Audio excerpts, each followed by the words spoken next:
entire Itsekiri as a people, they are not up to Ego, the smallest local government in Edo South. These are the people threatening the Benin people in their own lands, and they are saying we shouldn't talk. About 2 Benins were killed at Ologbo by the Yase, allegedly by the Yase talks. Then they are saying we shouldn't talk. Well, I'm not going to dwell on that. I'm going to dwell on basically the history of Ologbo.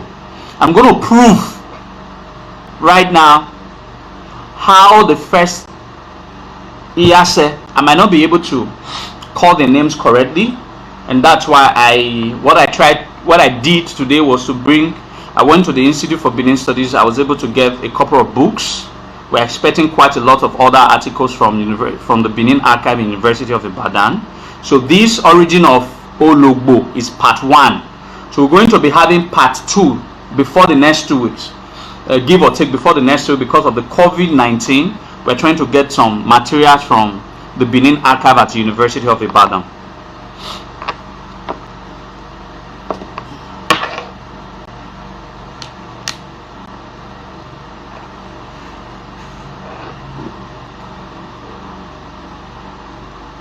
In all of this, I say it publicly at all times. In every interviews that have been granted, in every place that I've talked, that I am, as a Benin person, the only thing you can hold me responsible, you can say that I am very arrogant to truth. Yes, I'm very arrogant to truth. When it's about talking about the truth, I'm very arrogant to it. I'm not going to cut corners. And most especially, what pains me most is that when people come out and say, when some of these very misguided people come out and say that I work for some of these elites, I laugh, because if there is any people that I hate most on planet Earth are the Benin elites, because they are the biggest problem we are facing as a people. They are the people who's making all the natural resources in Edo land, and they are not giving back to the youth on the streets. So a time will come where we'll have to rebel against these people, and these are the same people that said Izodowa have to be. What nonsense. I tell myself that Edonede, I wouldn't have been born in this era as an Edo man, because I completely detest this era as an Edo man. I would have been probably born in the 18th, 17th century, where dignity was the order of the day and not money, where Benin person worships someone who has integrity, who is honest, and not someone who has a large pocket. Anyway, let me not get distracted. Let me answer about 2-3 questions that they are posed. They said, why did Oba Erediauwa create the Enogeship at Ologbo in 1988? Precisely 2nd of January, 0102. Okay, 1st of February 1988. 1st of February 1988. That was the day that the Ologbo Dukedom was created. That was the first question they asked. Say, why was it created in 1988? Why wasn't it created earlier? Then let me educate them. First and foremost, that day, 1st of February 1988, Oba Erediauwa created 5 dukedoms. 5 that day, and it was not only Ologbo. 5 dukedoms were created that day by Oba Erediauwa. The dukedom of Ologbo, the dukedom of Orobagase. Can I remember the entire 5? I'll get the other 2. The dukedom of Okogbo. Okogbo, it's a dukedom in Orion, very close to my village. Alright, and there were about other 2 that was created. Now I have to explain. Let me lecture these people again and again and again and again and again and again and again and again. There are more communities in Benin Kingdom that don't have a Nogi than the ones they have. So what every Oba does when any Oba comes into the throne at any given time he wishes, he sends some of his younger brothers to become dukes and create dukedoms for them as dukes. That is how it is. So them are saying that why did Oba of Benin not create a dukedom for Ologbo before 1988? It's like asking, why have the Oba of Benin not created a dukedom till date at Uronigbe? Why Oba of Benin not created a dukedom for Ogege? There are countless of communities you don't have a dukedom. It is at the prerogative of the Oba of Benin to create dukedom at whatever time in history and whenever he pleases him. And so people now asking that why didn't the Oba of Benin create dukedom at Ologbo in 1988 amount to stupidity. The creation of dukedom started long even before. There were already traces of kings. For example, during the Ogiso era, the sons of the Ogisos were sent to create their dukedoms. So the creation of dukedoms as a particular political system in the greater Benin administrative prowess had started long even before the Obaship. Alright, and it is the prerogative of the Oba of Benin to decide in which of the communities within the suzerainty of its kingdom that he wished to appoint a Noge or not. Okay, Enoge of Abudu was also 1988, I think. They were all created. It was five Enoge that was created the same day. 5. And now they are making it a big deal that is it not because Oba Fi say that nonsense? So I have corrected them in that first thing why the Oba of Benin created 1988. Now they said first there was one of the live programs. There was one of the live program I did a few days ago. So few weeks ago, about 2-3. Some of us should go and look critically into it. One of the live program I did had addressed that they put it that there is a document that the Crown Prince Oba signed in 1978, and I proved to them that there is no way that Crown Prince they said Oba Erediauwa signed a document in 1978, and I came out and he historically deflated them, saying that at 1978 there was no Oba Erediauwa. And they now furtherly said that, oh sorry, after I corrected them, and then I said, okay, sorry, it wasn't Oba Erediauwa, it was when he was a crown prince. And I also came out and said, as a crown prince, the tradition, he does not have the traditional right to give any land to anybody. Now, and I will tell you the confliction in their own story, the things that they've not been able to pull right. In 1978, I also let them know that March 29, 1978, that was when the Land Use Act was established. That means the Land Use Act that was established removed the power vested on the traditional rulers on their ownership rights over lands and given to the governors.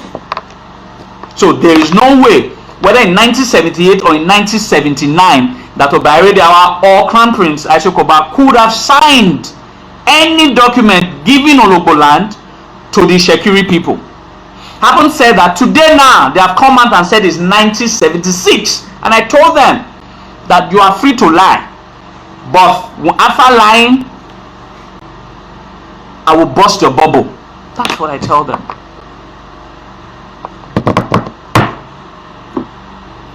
In what they said that in 1976, all right, in 1976, Oba Erediauwa II bear witness to the bequeathing of the Ologbo land to the Itsekiri people. Now look at 3 different stories have erupted in the past 2-3 weeks. First, they said it was Oba Erediauwa.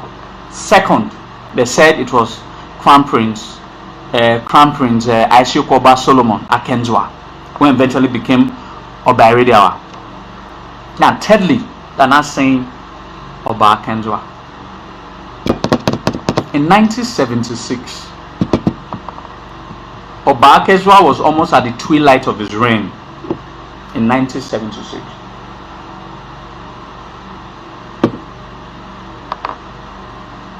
In 1976, Oba Erediauwa was already at the twilight of his reign.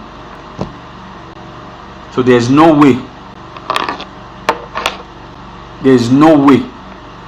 Oba Erediauwa could have stand as a testament to the bequeathing of the land to Ologbo. And then again, let's ask this question. They said in 1818 that Oba Semede paid Ologbo land to Ikaye for helping the Benins to defeat the Akure people. This is the Itsekiri people that they have never defeated anybody in any war. They are being messed up by Orobo, year in, year out. They are being messed up year in, year out by the Jaws. These are the people that I am yet to find in any historical record where they warred against any other neighbors and they won.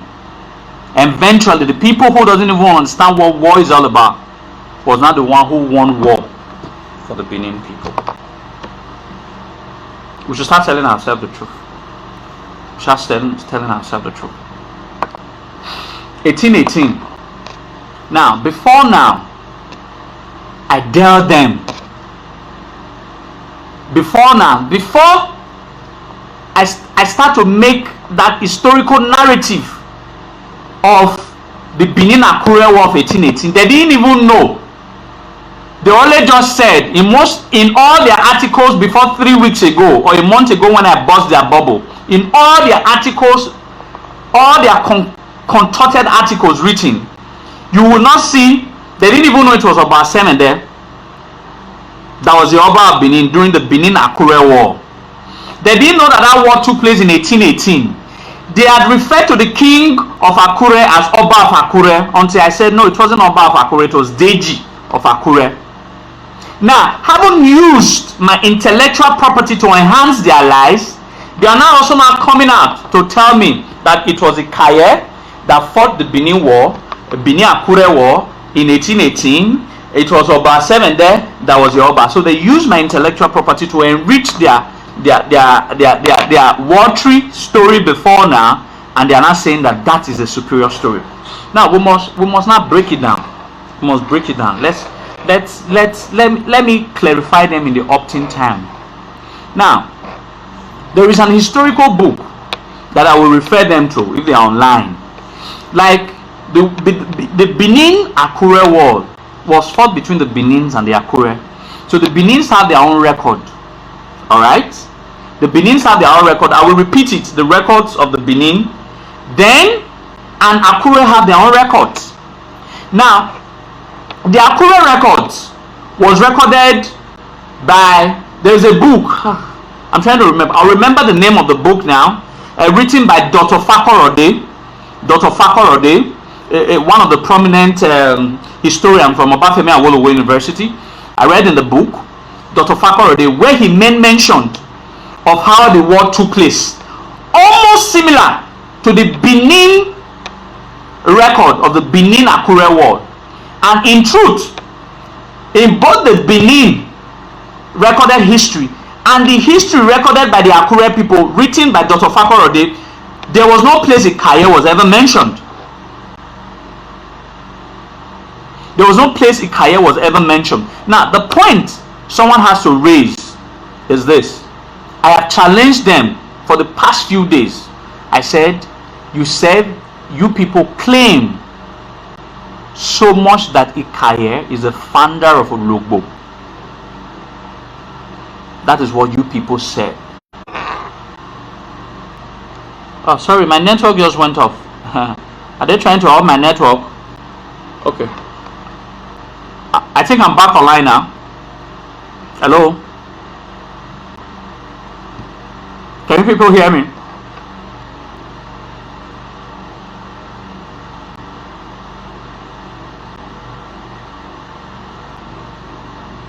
Sorry, can you people hear me?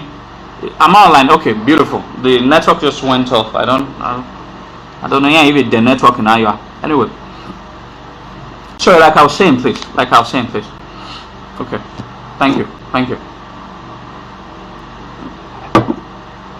Okay, where was I?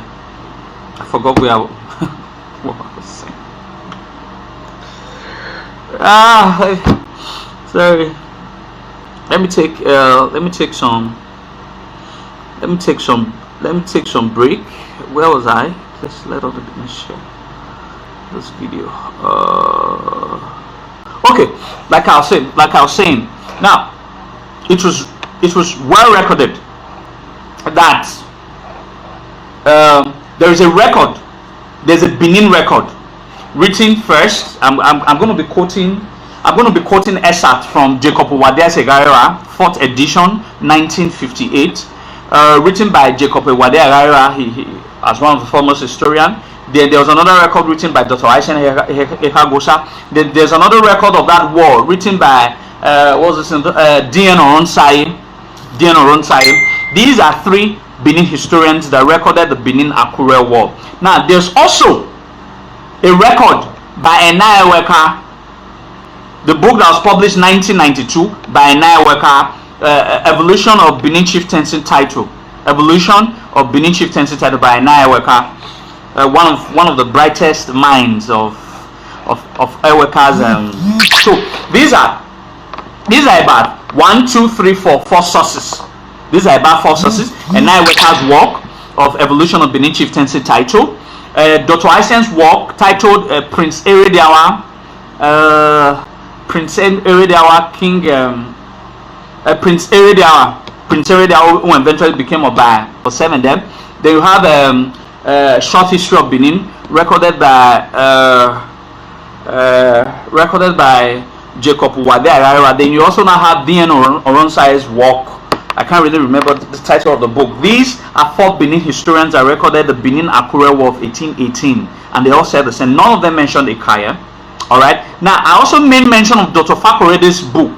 I'll try and get the book. I'll try and get the title of the book of the Benin-Akure War. I read that book, and there was no place it was mentioned that Ikaya ever appeared in that history.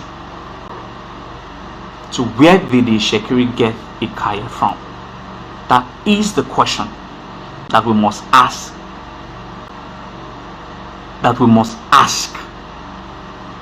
We must ask ourselves, we must ask them explicitly, where did they get the Ikaya from? This is a question we must ask them. This is a question they must answer. Let them reference. And the most annoying thing, that Ikaya story is never written in any books. I've looked at, today I went to the Institute for Benin Study. I look at Patrick's intelligent report on Niger Delta. I scanned all through. I read the Patrick report on Ologbo. There was no place Ikaya was ever mentioned. I read the works of Bradbury. I'm going to quote a lot of essay from Bradbury. This is a work of Bradbury, the ethnographic survey of Africa, the Benin Kingdom and the Edo speaking people of southwestern Nigeria, where he talks so much about, these are old books, where he talks so much about Itsekiri. We are extracting this. I'm going to be extracting from page 180, where how the first the man called I really can't remember. I don't know how to pronounce those long names. I'll pronounce the first who became the Yase, how he got to Ologbo, and this is Ehagosa's work. Is it upside down? This is Ehagosa's work. Erediauwa, Prince of Benin, where you get the Benin-Akure War. Now, I've read countless. I've tried to source through. The one of the most detailed work of Itsekiri. I'm coming.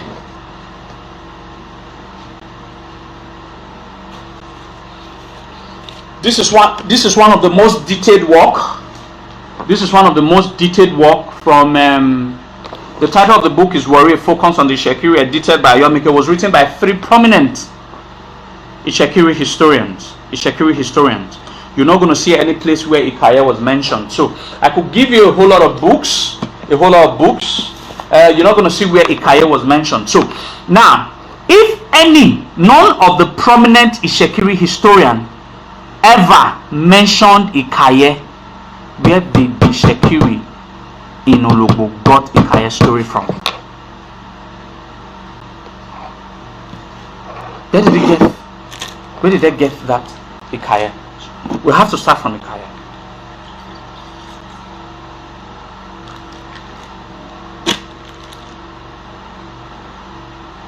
Yeah. I read the works of AFC Rider, the Europeans and Benin, I think 1437 to 1897 or so. No, 1472. The Europeans and the Benin. 1470. That's the title of the book. 1472 to 1897, written by AFC Rider. I read the works of AFC Rider. I read the works of Barikimi on Nana. I was scaling through. There was no place Ikaye was mentioned. I read works of Bradbury. Aside the one I showed you, another works of Bradbury, Benin Studies. Ikaye wasn't mentioned. So I'm trying to get. I've gone through even the intelligence report, the Partridge intelligence report. There was nothing Ikaye was mentioned with at Ologbo. So the question I'm asking, let them bring an intellectual document. We are not even saying that written by Benin people now. That is not even if. That you bring an intellectual document written by either Itsekiri, notable Itsekiri historians, not all these are Facebook miscreants, not all these Facebook miscreants, written by notable Itsekiri historian, or any intelligent report of the Niger Delta, or any European documentation of Ikaye. Now they said Ikaye was that prominent and nobody ever recorded Ikaye. This is not even any time to call, so I'm not going to even take any questions. So I'm just going to be very direct. I came here for a purpose. Like I told them, I promised them that I was going to completely flatten their lies. And then we're still talking about Ikaye. We've not even started with the origin of Ologbo. Now the second question that someone will ask, what had prompted Ikaye to have named that settlement or place Ologbo?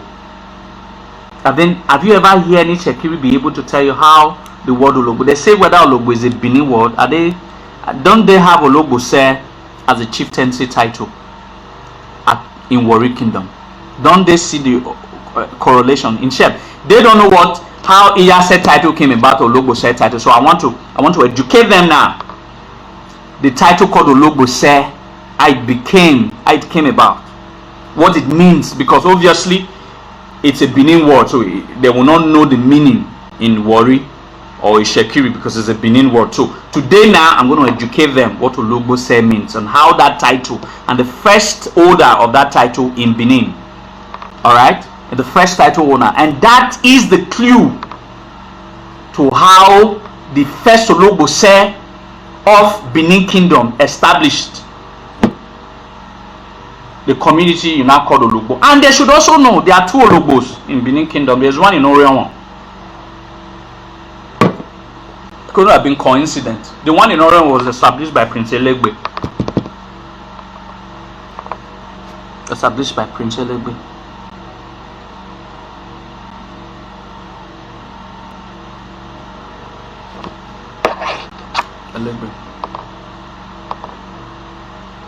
Now, please, ladies and gentlemen, please, I want to quickly read an excerpt from the works of Bradbury. And when I read this excerpt, I like to read directly from the book. After reading this excerpt, I'll tell them the title of the book and the page. It's page 180, written by R.A. Bradbury, The Benin Kingdom and Edo-speaking people of Western Nigeria. I'm going to read from page 180 and page 181.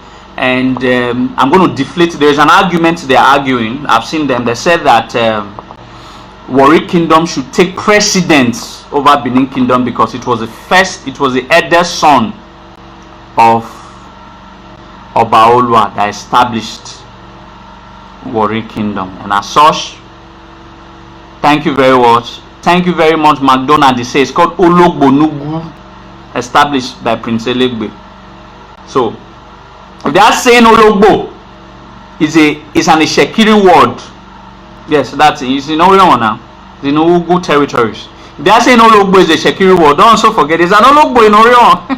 I'm coming for them. Anyway, I'm going to read an excerpt from page 180, 181. I want to derive a point because they are getting on my nerves. So I want to get 1 or 2 points. Now, I want to quickly say this. It's something I didn't want to say. In short, there are a whole lot of things I didn't want to say. First, I'm still not going to say it. In 1848, Olu Akenbuwa died mysteriously. In 1848. In 1848, Olu Akenbuwa died mysteriously. I don't think the Itsekiri chiefs have told them why Olu Akenbuwa died mysteriously and why there was no Olu Warri for 88 years.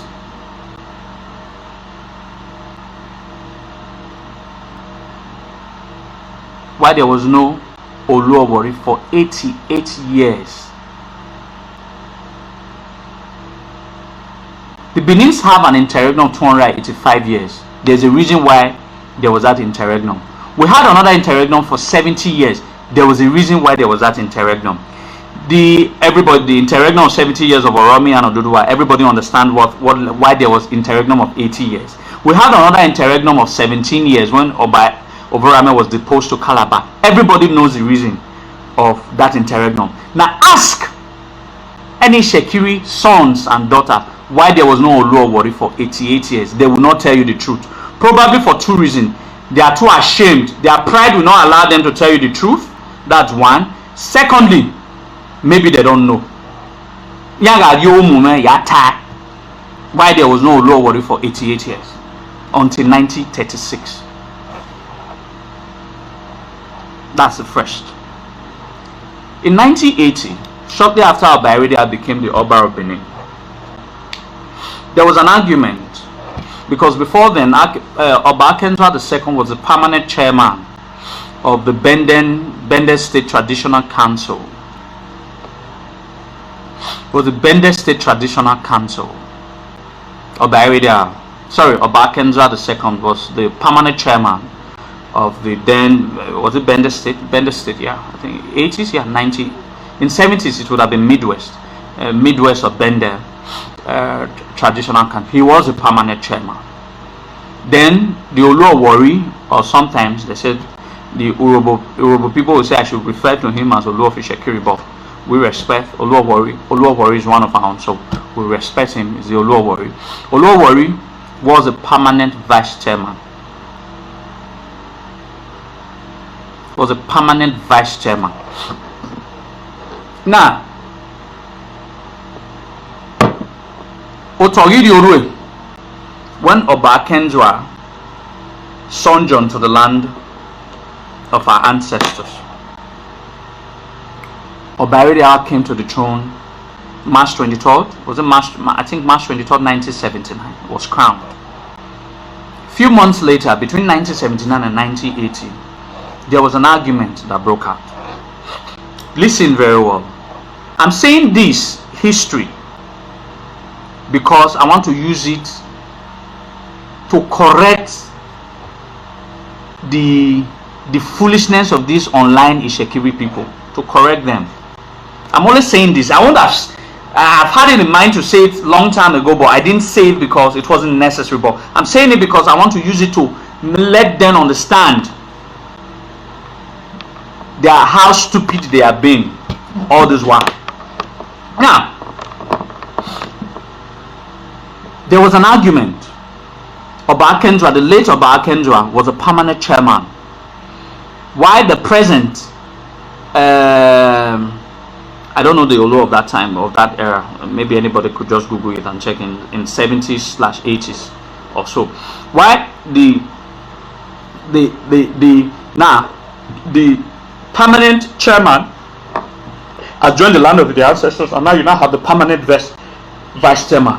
Now, Oba Erediauwa was coronated. Now there was a problem. Now, the then government of Benin State had given the mantle that Oba Erediauwa will retain the seat of the permanent chairman of the then Benin State, of the traditional council, while Olowori will retain that position he has always been, the permanent vice chairman. That Olowori disagreed. He disagreed, he vehemently disagreed. That being that he was a permanent vice chairman and the permanent chairman has joined his ancestors, he is supposed to not be the permanent chairman, while the Oba Erediauwa, the son of Oba Erediauwa, who was a former permanent chairman, will not be his own vice chairman. I don't know whether you understand the argument. The argument of Olowori was not at fault, as a matter of fact. The argument of Olowori was not at fault. Now, since I'm the vice chairman, and the chairman has joined his ancestors, is it not right for you to promote me to be the chairman, while the new Oba of Benin, which is now Oba Erediauwa, will not be my vice chairman? That was Olowori. Do you know what the government then of Benin State told him? They told him that it is not the Oba of Benin that is the permanent chairman. Understand this. It is the throne that is the permanent chairman. Listen, this is a story that happened in about 79-80s. He said it is not the then government of the Benin State in the 80s said it is not the Oba of Benin that is the permanent chairman of Benin State Traditional Council, but it is the throne of the Oba of Benin that is the permanent chairman. So that means it is not the monarch that is the permanent chairman, but is the monarchy. So whoever sits on that throne automatically becomes the permanent chairman of the then Benin State.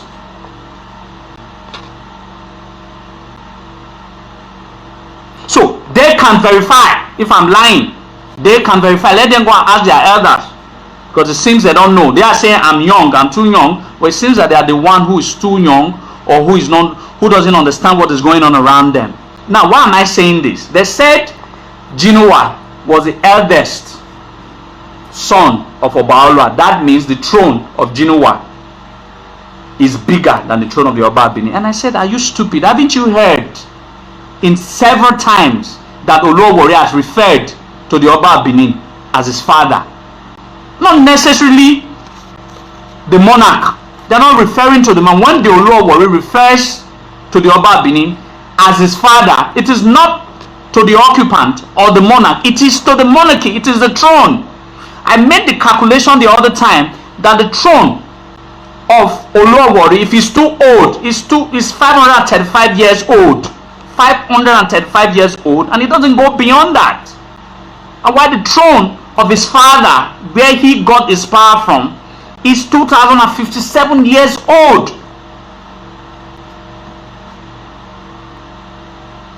So, and I still hear the Itsekiri people raising shoulder. Then I said, are you completely, why do you think every rulers in Yoruba land look up to the Ooni of Ife? It is not the Ooni of Ife they are looking at as a chief priest. They are looking out at the throne established by Oduduwa, which the Ooni of Ife sits upon. So it is not the occupant, it is the throne. It's a common sense. Common sense.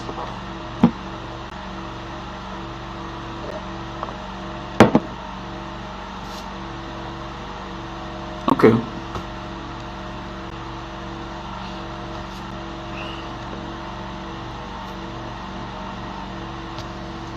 So it is common sense. Now, having said that, let's go further. Let's go further. The Itsekiri National Youth Council, they released them. I haven't even replied these people, as a matter of fact. I haven't replied them. What I have done since all this while, in the past few days, is that whatever they wrote, I will reply whatever they wrote. Not like I want to write something against them. No, I haven't done that. It is from what they wrote or they put online that is making me to reply them. I've never created, I've not done my own article against them. If I want to, I will. I'm coming. I'm going to explain. You guys chill, get a bottle of wine, red wine, and drink. I want to tell you the origin of the Ologbo. You know, I'm to read an excerpt from a book. I haven't, but I'm just trying to tie some loose ends, so that some of you can be very equipped. Now, there was a press release by Itsekiri National Youth Congress. I don't know who signed it. Probably the guy is a juvenile. He said that until the Enoge ship or the Enoge system at Ologbo is abolished,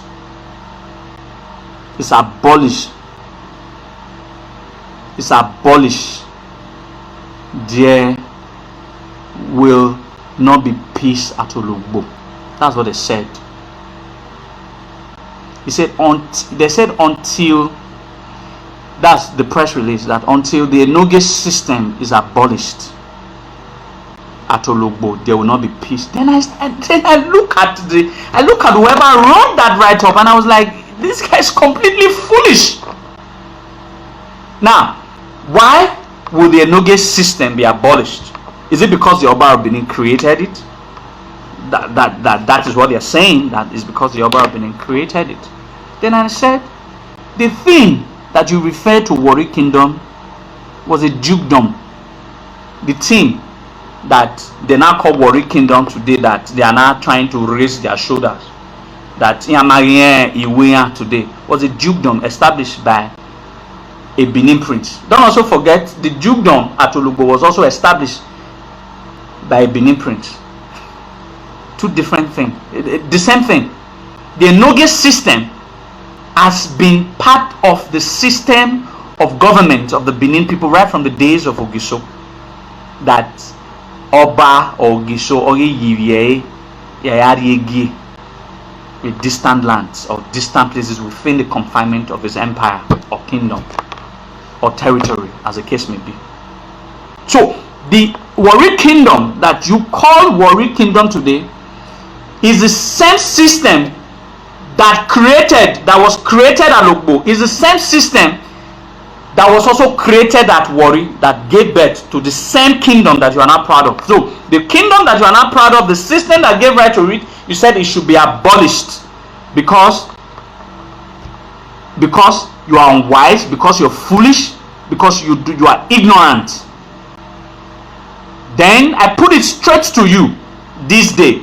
If the Enoge system, before the Enoge system in Ologbo should be abolished, then the Warri Kingdom, who also came through the process of the Enoge system, should also be abolished, because it's the same system that gave rise to Warri Kingdom, that gave rise to Ologbo Dukedom. The same system.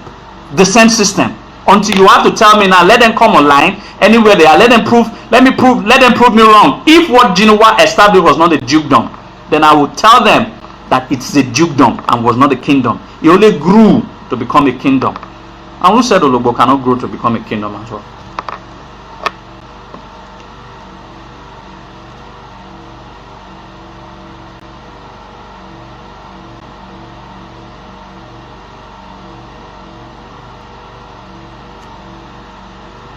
Alright? So I haven't even written anything to them. I'm just replying everything they have been saying, and it pinches them, and that's okay. It pinches them. Now, let me tell you what Bradbury wrote about. Now I want to challenge them intellectually. Now, I want to challenge these people intellectually right now. The first thing I like to put out here is this: what was the first name of the Iyase of Warri? And what was the second? What is the name of the first Iyase? What is the name of the second Iyase? It seems like all the books I have read, the Itsekiri people do not know, including the books that I've read. They seem not to know because the Itsekiri people do not know. They could not tell. So their chronology starts from the third Iyase, and that third Iyase is an Ijebu man from Ijebu Ode.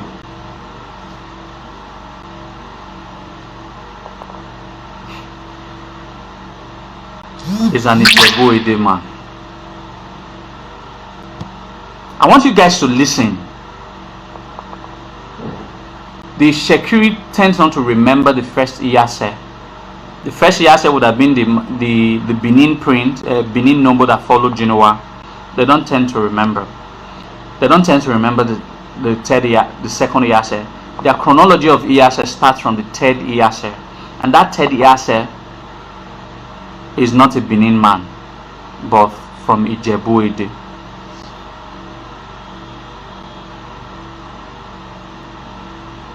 That is where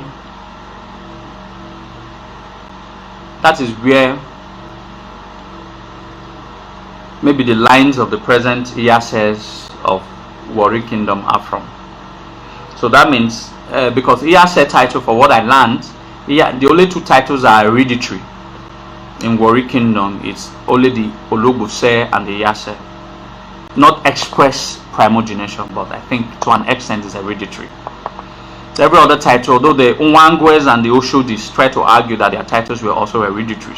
Now, another question I'd like to ask my Itsekiri people: of the 70 chiefs that accompanied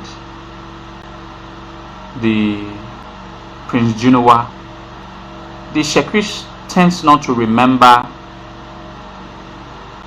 up to even 30 of their names. I wonder, I challenge any Itsekiri man to stand and list the names or the titles of the 70 sons of these 70 chiefs that left with Genoa. The thing, well, a lot of their history is in shambles. I was just reading it and there were so many lapses. So I also challenge them. They can't even recall the entire 70 names of the 70 chiefs.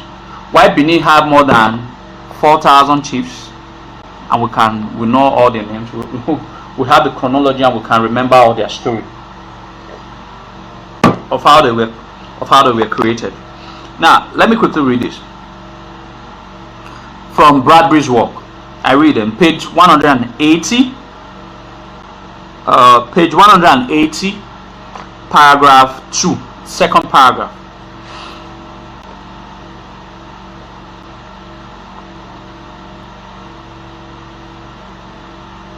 A powerful immigrant from Ijebu Ode, in brackets, the Ijebu Yoruba term mentioned earlier, was, according to the legend, given the title of Iyase. He was the third Iyase of this line.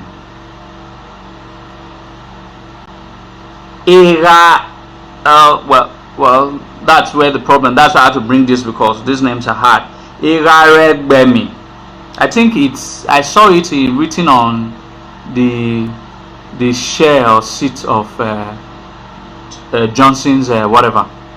It's called Bemi. He said, I'll come again. Powerful immigrant from Ode, the Ijebu Yoruba term mentioned earlier, was, according to the legend, given the title of Iyase, the third Iyase of this line. Bemi quarreled with the Olu and fled. Quarreled with the Olu and fled, putting himself under the protection of the Oba of Benin. I will repeat again. A powerful immigrant from Ode, the Ijebu Yoruba town mentioned earlier, was, according to the legend, given the title of Iyase, the third heir of this line, called Egaregbemi, quarreled with the Olu and fled, putting himself under the protection of the Oba of Benin, and founding a settlement close to Ologbo, which is now at Benin province. Founding, now you must understand, I'll break it down. That Iyase that was exiled, I think at that part of history it would have been Erediauwa the first or so. That was Erediauwa the first at that time of history. That was their king, that was their Olu. Alright, he had a problem with him and he had to flee. He came under the protection of the Oba of Benin. And the Oba of Benin asked him to go and settle beside Ologbo. That means Ologbo was already in existence before that Iyase, who is believed to be the first Itsekiri man to get to the present day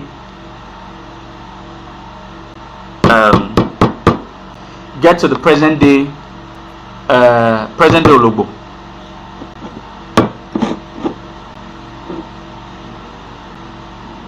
Alright, to get to the present day Ologbo. Now listen very well. He said probably in the later half of the 18th century. Now probably, that is, we're talking about the later half, probably in the 1780. Let's say from 1770 to 1780 to 1790. Alright, now it was under the reign of Oba Erediauwa. And Oba Erediauwa died in 1800.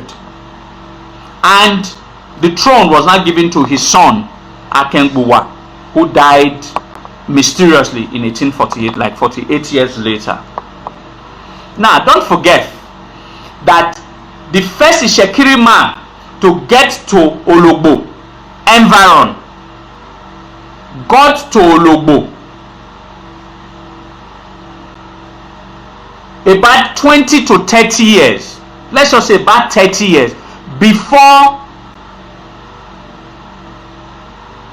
the war of 1818. I want us to understand this.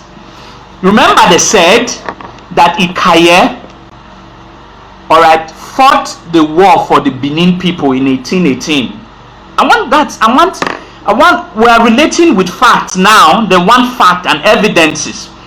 Don't forget, they said that Ikaye fought war, helped the Benin to conquer Akure in 1818, and because of that, Oba Erediauwa rewarded him with Ologbo land.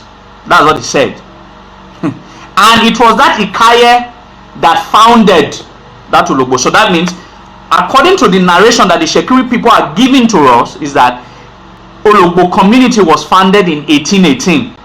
Now, according to the records that we have by Bradbury said that it was Egaregbemi that was the first Itsekiri man to get to the Ologbo environ in the later part of the 18th century, assuming 20 years or 30 years before 1818. So that means there was already an Itsekiri man at Ologbo before 1818 war. And don't forget, they say it was the 1818 war. It was after the 1818 war that Ologbo was founded. That means what Bradbury is necessarily saying, that Ologbo as a community was existing even before the first Itsekiri man, which is quoted to have come to the environment of Ologbo as far back as 30 years earlier, before the war between the Benin and Akure in 1818.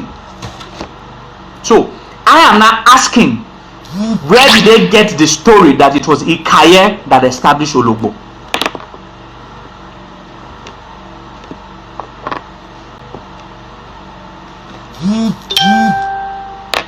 So that is the first thing. That is the first thing I'm asking. Let They want fact, they want references. I'm giving them references. This is what Bradbury said. Bradbury said that the first Itsekiri man to get to the environs of Ologbo was in the later end of 18th century.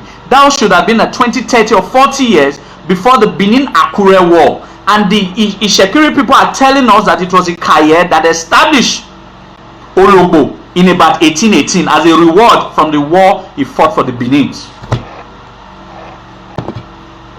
The stories are not tying down. The stories are not tying down. So what one we could deduce at this very point in time is that Ologbo was already established. Ologbo was already established before 1818. The year they are saying. Don't forget, after this video, tomorrow I'm sure that they are going to go edit their story.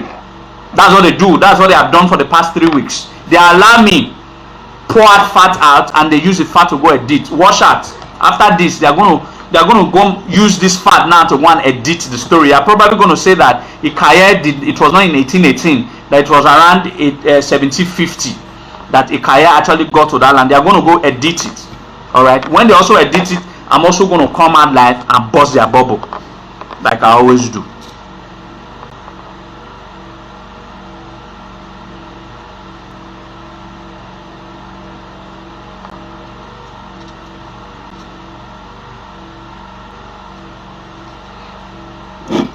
I'm going to bust their bubble like I always do. How did the origin of Ologbo came about? Then I have to go. Now this is from all records that I was able to put together. This is how Ologbo was established. Ologbo was actually established by the first Ologbo Ser of Benin Kingdom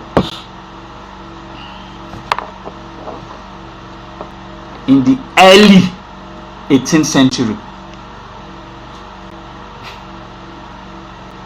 In the early 18th century. Early. So the time they are said that Ikaye got to Ologbo and established Ologbo, Ologbo was already established almost 100 years before that time. Now I'm first going to explain to our viewers what Ologbo Ser means, so that we know. Ologbo Ser does not have a meaning in Benin, because it is it does not have a meaning. If you ask me what does Ologbo Ser means, I'll tell you it doesn't have a meaning. But I'll tell you that it's a combination of, it's a statement. It's a statement. Now, there was a very powerful, the most powerful of all Iyase was Iyase Ekpenede of Oba Erediauwa's reign. After Iyase Ekpenede, the second most powerful was Iyase Ode. Iyase Ode hated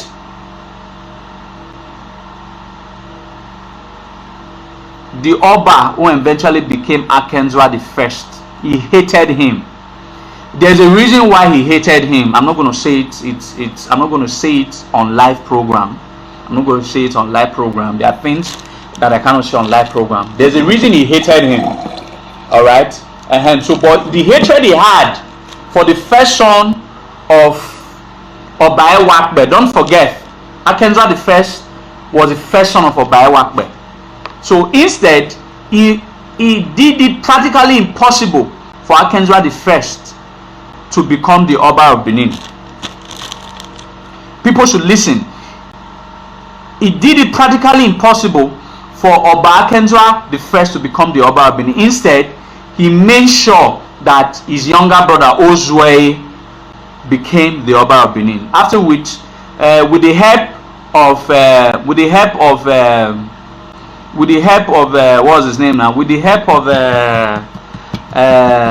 this Ehenwa, who is now like the Egbe Lagesan, the Ezomo. With the help of Ehenwa, Akenzuwa was able to defeat his younger brother, and he now became the Oba. When he became the Oba, he wanted to replace the Iyase title.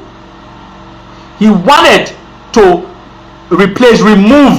terminate that title. He wanted to remove it from Benin history. Iyase title. So he now called one of his trusted friends called Ogboma. Ogboma. He called one of his trusted friend to become and gave him a title in replacement. No, he wanted to replace Ogboma, his friend, without Iyase, by abolishing Iyase as a title. So the Iyase Ode was a very powerful man in Benin Kingdom. So he revolted against the Oba of Benin. It was almost causing a civil war. Then the Oba of Benin had to, from the advice, because he just newly became the Oba. That kind of, he hasn't had a full stronghold on his empire. So people now had to advise him that they should come to a conclusion. There should be settlement between Iyase Ode and Oba Erediauwa the first. So when Iyase Ode went to meet Oba Erediauwa the first, that Omo Atokbe ite home where Owagimi Iyase where Ogboma or Ohain to create Ohain to make gear na do mere Iyase Egire Otedo. Oba Erediauwa, in order for him to cool the whole matter and make the matter die, he now told him that Imama Iyase Ologbo Iyase Emai. Listen, someone already got it. Iyamu already got it. He said Imama Iyase Ologbo Iyase Emai. That a title beneath someone to serve the Iyase Ologbo se Ologbo Iyase, Iyase's cat. Ologbo Iyase Emai. Alright. And that was how the title was created and given to Ogboma.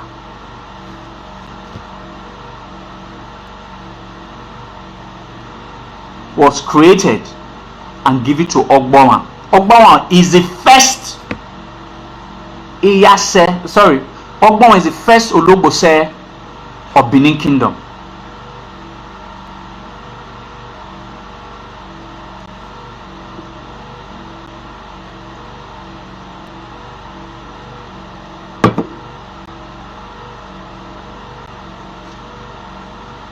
Alright? Ologbo se is the first. Ogboma is the first Ologbo se. Now, how did Ologbo se Ogboma establish the Ologbo community? I'll give you a clue. All of us, we are aware. If you are not aware, just a minute, I want to bring out something.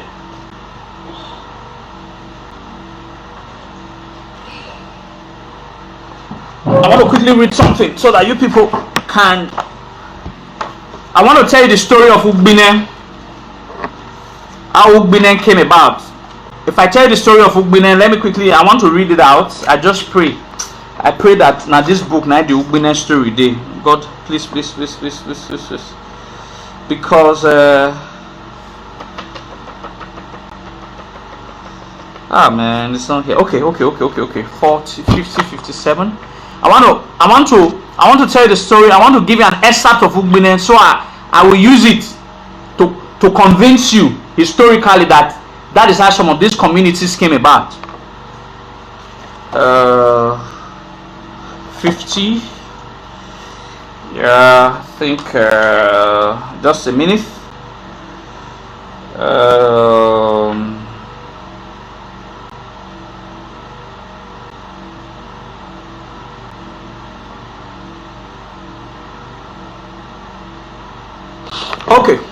Okay. This book is the Benin City Pilgrimage Station by Dr. Aisha Nehagosa.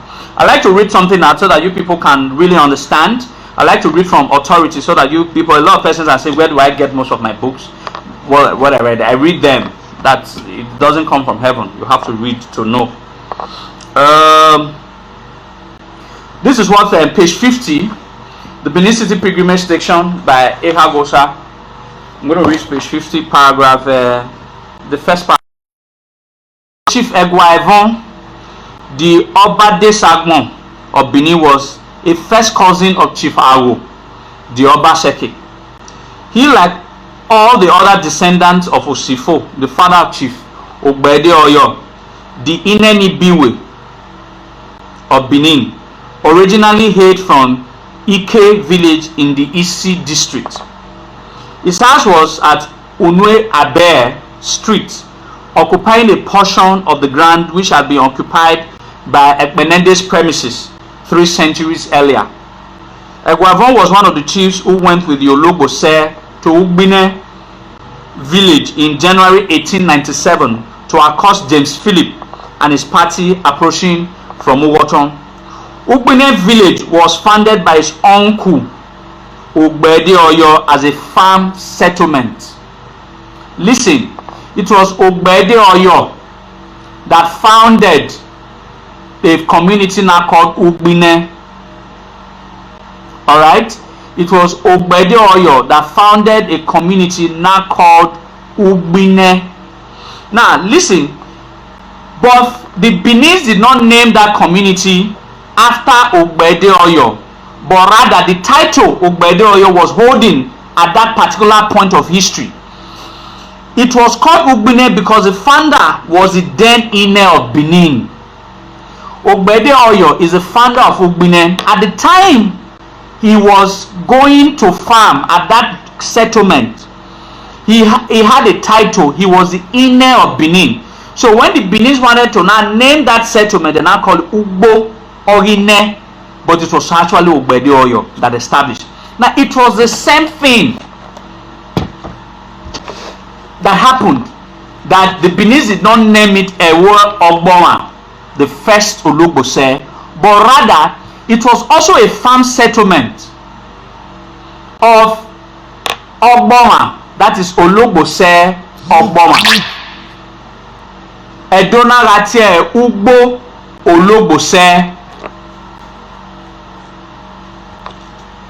Ugbo Ologbo. It was at that region that Ogbonwa, the first Ologbo of Benin Kingdom, where he went to farm, or where he was farming. Alright, and then later parts to shorten it, it now became Ologbo. That is how he came about. That is how it came about. The community Ologbo was founded by Ologbo Ogbonwa, the first Ologbo of Benin Kingdom.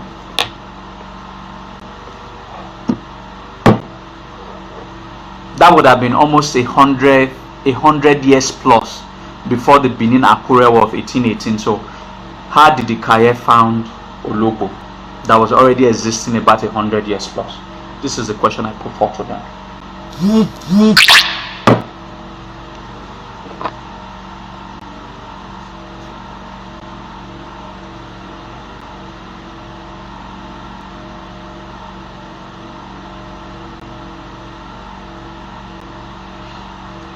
So that's the origin of Ologbo.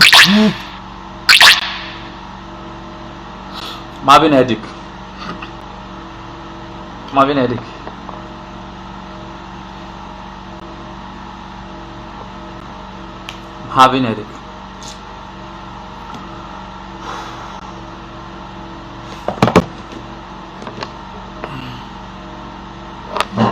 Just a minute.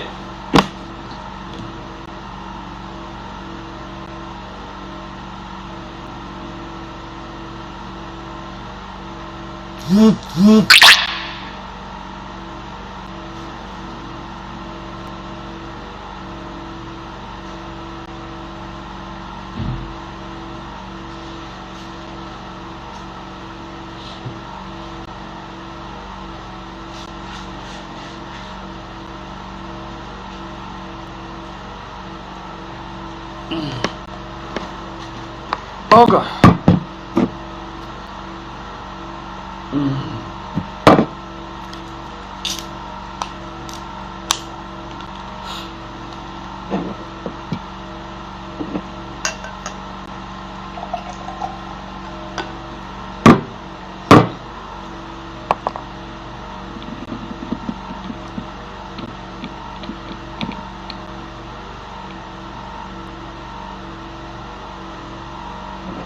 I already said it. I read an excerpt. Christopher Jacobs. I read an excerpt. He said, "How did the Iyase of the present day Ologbo came into existence?" I already said it. Let me read the excerpt to you again. From the works of Bradbury. The title of the book is called "The Benin Kingdom and the Edo-speaking Peoples of Southwestern Nigeria," page 180. I already said it. Let me read again. He said, "A powerful immigrant from Ode, the Ijebu Yoruba town mentioned earlier, was, according to the legend, given the title of Iyase." Alright, was given, sorry, let me read again. Call came through. Please. A call came through. He said, "A powerful immigrant from Ode, the Ijebu Yoruba town mentioned earlier," that's Ijebu Ode, "was, according to legend, given the title of Iyase." So that means the first Iyase that got to Ologbo was an Ijebu man. So, and that is the lineage of the present Iyases, because I heard it's hereditary. Not too sure. I heard it's hereditary. So that means just know it's from Ijebu. All these people now that they are not saying that they are Benin and they are killing Benin.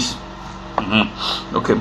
So the third Iyase of this line, Egaragbemi, quarreled with the Olu and fled. Look at what happened. They had nothing to do with us. They were in their warring kingdom. In short, they have different quarters. I heard the quarters of is it Ologbo or the Iyase? The quarter of this Iyase at Warri is called Ogbe. It's called Ogbe.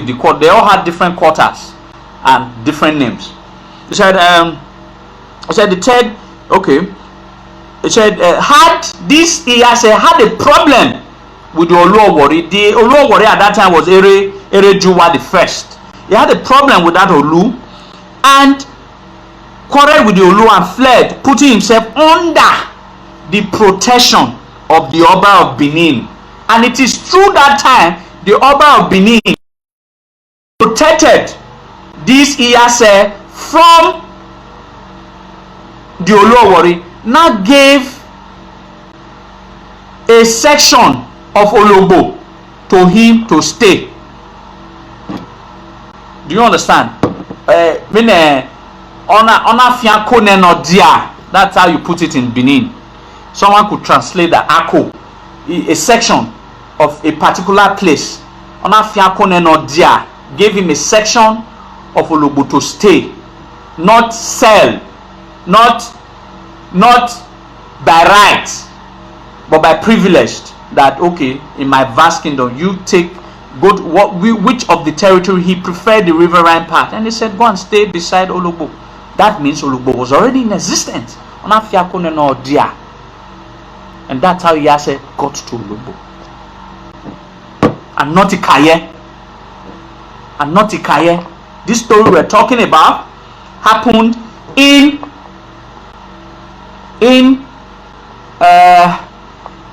about, assuming the story happened in about 1770 or thereabout, that would have been almost a time of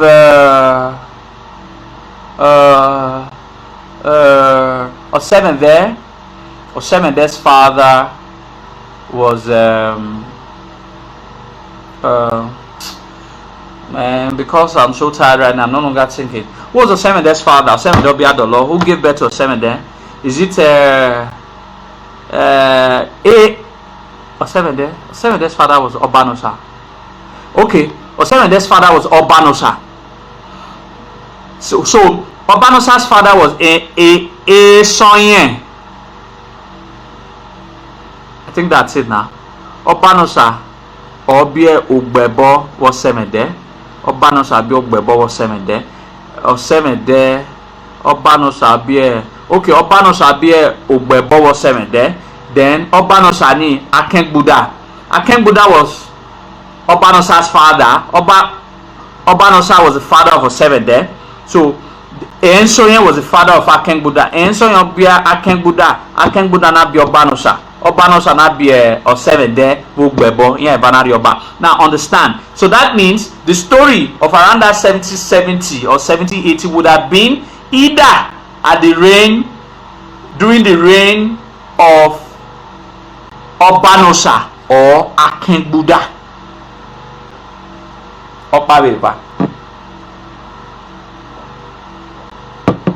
That was when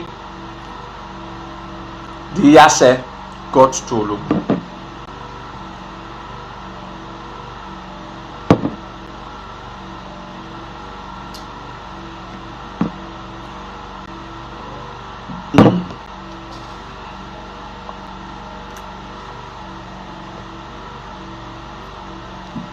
In page 181, Oluwakenbowa died in 1848, and within few days, that Oluwakenbo had two sons. Few days, Omateye and Ejo had also died. It is alleged by unnatural means. Now, I have told you that I'm not going to tell you why there was no king in Itsekiri land for 88 years. But if you want to find out the truth, go to page 200 and 201 of a book titled Benin's and the Europeans, 1472 to 1897, written by A.F.C. Ryder. Go to page 200, 201 and 202. You'll find out yourself why there was no, or better still, go and buy Jacob Wadai-Segarewa's book, any of the, from 3rd, 4th edition. Go to a subheading about Semede, so you'll find that why there was no Oluwari for 88 years. Not until 1936 there was no Oluwari. From 1848 to 1936, that's 88 years, there was no Oluwari. Go and find that. So these are the same people that are now coming online to talk nonsense.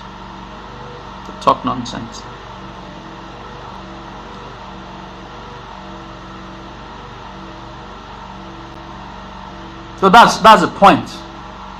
I have very good Itsekiri friends, and we're not going to break that ties. Nice. I have a friend in UK that is organizing, if not because of this COVID-19, we're already at the advanced stage. He's organizing something really very big for me in UK. His mother is Benin, his father is Itsekiri. It's a very nice person, and several times I've had a cause to meet with my Itsekiri brothers or friends, and they are really nice. But in all of this, I'm a Benin nationalist. I will cut ties with anybody if my national interest is being stampeded, if my patriotism is being trampled upon. But still, after we have set the history right, I've told them with all the threats they have been giving me threats since, I've told them that you don't have me to be worried about. I can't carry gun. The only tool I have is to come out on air like this.